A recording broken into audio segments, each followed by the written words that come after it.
তারেক রহমান সাহেবের নিরাপত্তা নিয়ে একটা কনসার্ন বিএনপির বরাবরই ছিল। সেটা নিশ্চিত করা গেল কিনা অথবা বুলেট প্রুফ গাড়ি কিনেই তার নিরাপত্তা নিশ্চিত করা যাবে?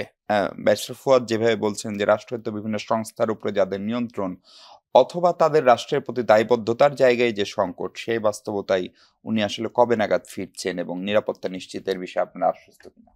প্রথমত যে নিরাপত্তার যে বিষয়টা, এটা তো অবভিয়াসলি আমরা কনসার্ন থাকবই। কারণ শহীদ প্রেসিডেন্ট জিয়াউর রহমান ওনাকে এই দেশে হত্যা করেছে। Begum Khaleda Zia mother of democracy, উনি স্বৈরাচার বিরোধী আন্দোলন করে 9 বছরে আপনার সেই দিন উনি বাংলাদেশের পার্লামেন্টারি ডেমোক্রেসি ইন্ট্রোডিউস করলেন, প্রথম মহিলা প্রধানমন্ত্রী।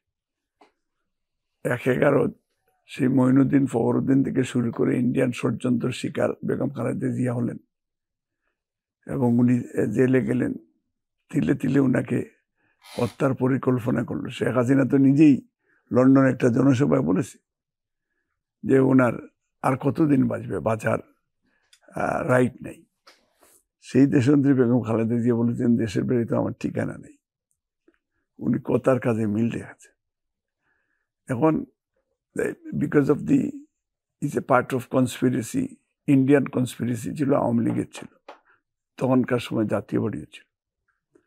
এবং একই বিষয় যে তারেক রহমানের বেলা হবে না, এটা আমার পার্সোনাল ওপিনিয়ন বলছি।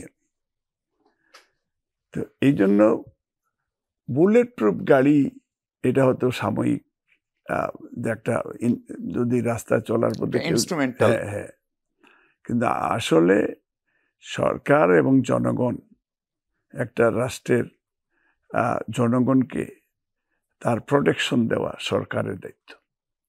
এবং সেই সাথে যদি বিশেষ করে বাংলাদেশের আপনাদেরও কিন্তু ভূমিকা অনেকটা সাংবাদিকদের রয়েছে।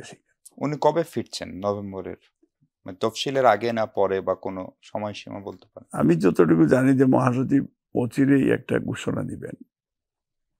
তো মহাসচিবের জন্য ওইটাই সারপ্রাইজ থাক। এটা এখন আমি না বললে উনি, আমি যতটুকু জানি যে উনি একটা সুনির্দিষ্ট সময়সীমা দিয়ে দিবেন।